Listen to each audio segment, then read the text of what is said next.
I should be able to help with time. Purva is a tough act to follow on the best of days, but especially after that ETGA, I'm going to struggle to keep up. And I don't have a elaborate literature search, just slides and my verbal blabbering as usual. This is multimodal imaging in the case of a pigmented retinal lesion. So this is a young girl. She was 16. Sorry. And she's referred to us in particular in our center for the retina consult. She had just come in for a routine spectacle checkup. Used to go annually. Come to the center for the first time. Got a dilated exam, and the anterior segment, and the right eye fundus were normal. I'm not concentrating on that. Haven't shown that. The refraction was the right eye was 6.6, was was mildly myopic. Had some astigmatism in the left, as you can see. That's what the left eye had. We're just going to focus on that.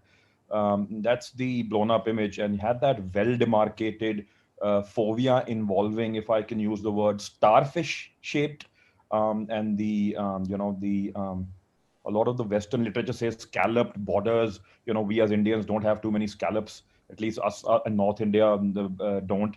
But I think a starfish shaped, well demarcated, flat, variably pigmented lesion is all I could say. That's the autofluorescence.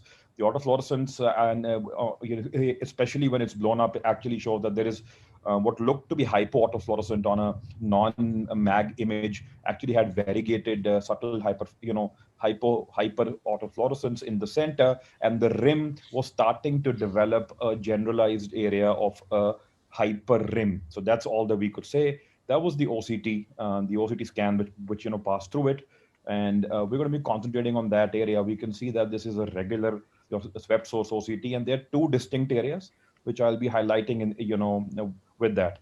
Now the black arrow on the blown up OCT, which corresponds to that stick on the autofluorescence on the fundus photo, corresponds to the edge of that lesion, the foveal edge. And there we can see that the RPE band is thicker and more hyperreflective, which corresponds to the rim, the margin of the lesion. Whereas the blue arrow, which also corresponds to the blue rod on the photo and the autofluorescence, which is the meat or the substance of the lesion.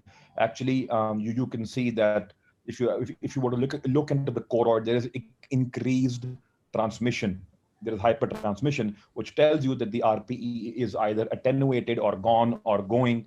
So two distinct areas: the edge showing RPE hyperreflectivity and thickening, and the meat, the center of the lesion, showing RPE either loss or loss which is ongoing because there is increased hypertransmission. The inner retina was essentially normal. That's what the angiogram showed. The top left, this one is the angio pattern. This is the blown up image. And if you I've just put the autofluorescence there as a comparison, because the image on the autofluorescence as compared to that of the angiogram, the fluorescein angiogram, is the complete opposite. The meat of the lesion is hyperfluorescent on the angio and has a little bit of a hypofluorescent rim, which is stark opposite to what the AF showed with variegated pigmentation. Just the last two slides, that's just the blown up image of that. This is the OCTA that we wanted to do through the lesion. Now, you would expect, I don't think that does justice. I don't think that's a membrane. I think it's just the unmasking of the choroidal vessels that we are seeing through the meat of the lesion, which we have conclusively demonstrated on the OCT to have loss of RPE, hence light passing is better. And there is the unmasking of those vessels. And that is the comparison of the on-fast flow and the on-fast structural imaging. And that is just to highlight how, you can have a pseudo, membrane appearance on OCT, to my mind, in this patient in particular, where what we're actually seeing is that we're able to detect the choroidal vessels much better because of the RPE loss in that area.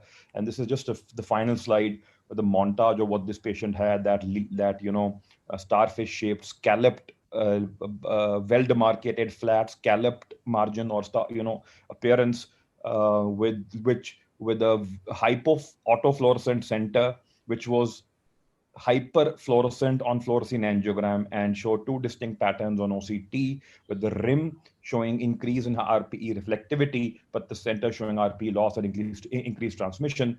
And after much deliberation, we actually labeled this patient to have I apologize for the spelling mistake, a unilateral perifoveal RPE dysgenesis.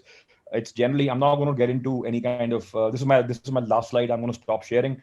This was not, it was difficult to diagnose this as first, because most patients which have been, it's a rare entity to begin with, but most patients which have been described, in fact, all to my knowledge, were not perifoveal, but peripapillary to begin with, and had larger lesions. But a isolated perifoveal unilateral RPED, it has not been reported to the best of my knowledge. Thank you.